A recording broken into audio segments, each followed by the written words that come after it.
बंद पड़े एटीएम में कोई बाल कटवाएगा क्या? आखिर मदन को ये अजीब आइडिया आया कहाँ से?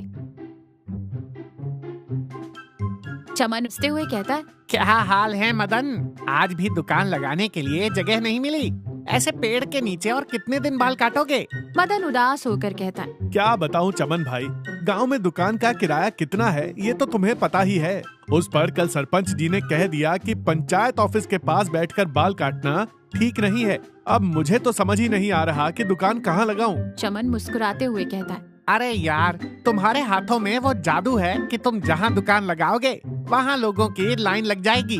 मदन बंद पड़े एटीएम की तरफ देखते हुए कहता है, चमन वो देखो, वो एटीएम पिछले 5 सालों से बंद पड़ा है।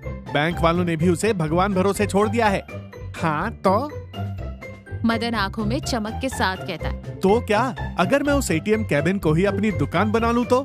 अंदर एसी भी है, भले ही काम न करता हो, और शीशे का दरवाजा भी, एकदम वीआईपी फीलिंग आएगी।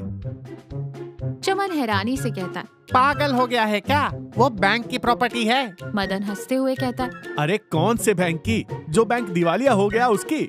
वैसे भी खाली पड़ा है, मैं बस वहाँ सफाई करके बैठ जाऊंगा। किसी का कोई नुकसान तो नहीं कर रहा ना? मदन तुरंत उठकर एटीएम कैबिन की तरफ जाता है। वो दरवाजा खोलता है, जो आवाज करते हुए खुलता है। अंदर धूल और मकड़ी के जाले हैं। मदन अपना तौलिया निकालकर सफाई करना शुरू कर देता है। मदन घर लौटता है और वो बहुत खुश है। शांति खाना बना रही है।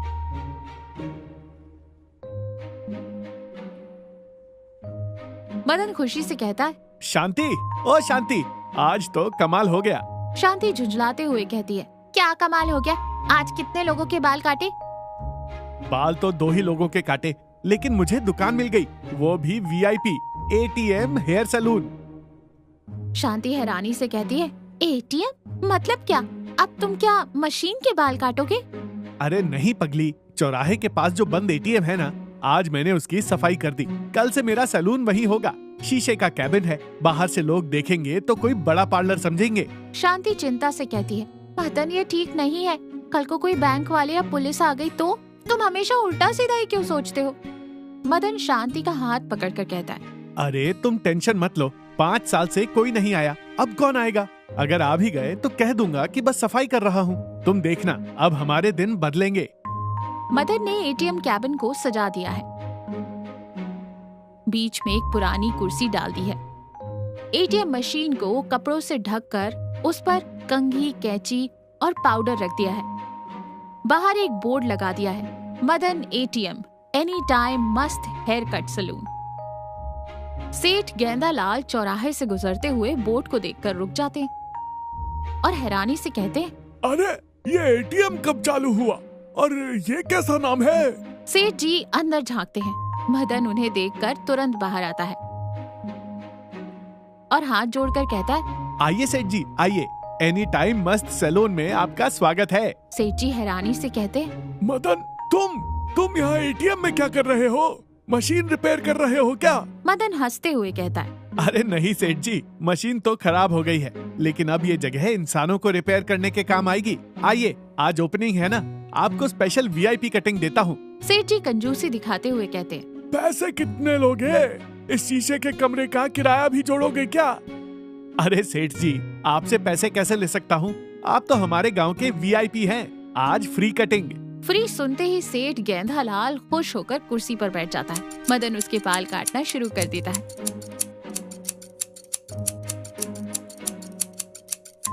सेठ जी, ये एसी तो खराब है, लेकिन देखिए, मैं ये न्यूज़पेपर हिलाऊंगा तो हवा आएगी।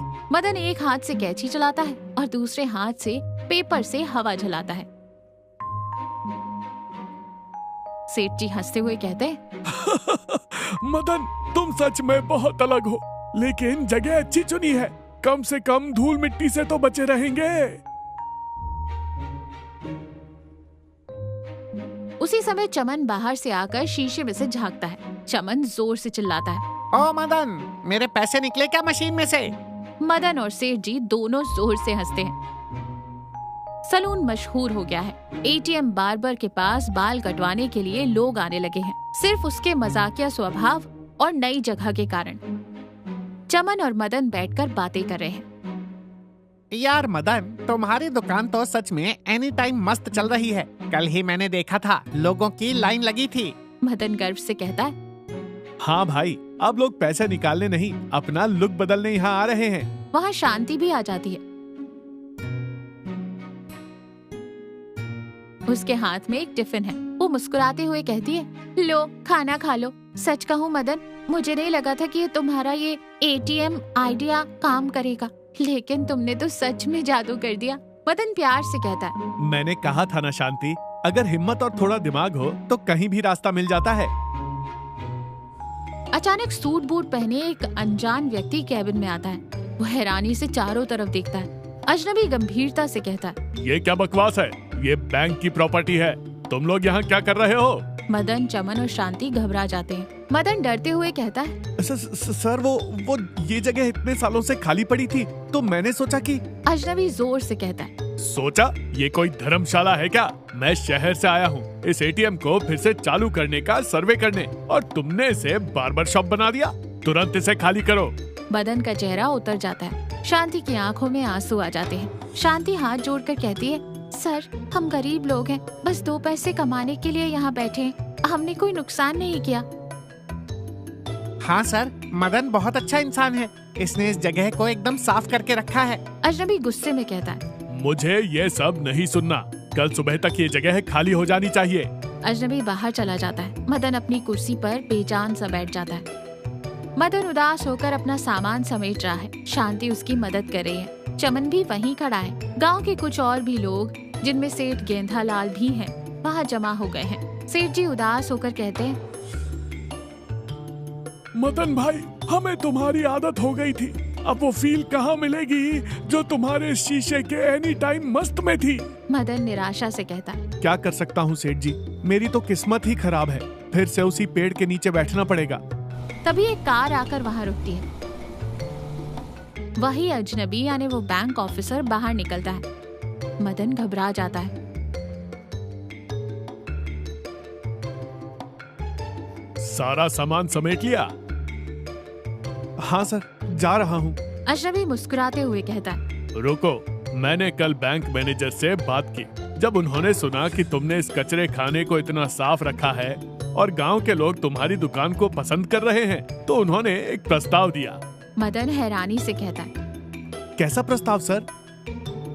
बैंक इस ATM को फिर से चालू नहीं कर रहा है, वो इस जगह को किराए पर देने की सोच रहे हैं, और मैनेजर साहब ने कहा है कि अगर तुम चाहो तो थोड़े से किराए पर तुम इस जगह को अपनी दुकान के लिए ले सकते हो, कानूनी तौर पर। मदन, शांति और चमन की आंखें खुशी से बड़ी हो जाती हैं। शांति खुशी के आंसू पोंछते हुए कहती है, सच में सर? हाँ, और हाँ, एक बात और, मेरी हेयर कटिंग भी तुम्हें ही करनी है, वो भी एनी टाइम मस्त स्टाइल में। सभी जोर से हंसते हैं। मदन अजनबी के सामने हाथ जोड़ता है। मदन भावुक होकर कहता है, बहुत बहुत धन्यवाद सर, आपने तो मेरी जिंदगी ही बदल दी। चमन हंसते हुए कहता है, अरे मदन, अब तुम सच में ATM हो गए हो, अब तुम्हारे पास हमेशा पैसे ही पैसे होंगे। मदन मुस्कुराते हुए प्यार से शांति की तरफ देखता है और फिर से अपनी कुर्सी सेट करने लगता है। तो देखा, परिस्थितियाँ कितनी भी मुश्किल क्यों ना हो, अगर हम अपनी बुद्धि, हास्य और पॉजिटिविटी का इस्तेमाल करें तो कबाड़ में से भी अवसर पैदा कर सकते हैं। ईमानदारी और अपने काम के प्रति लगन अंततः सफलता और सम्मान दिलाती ही है।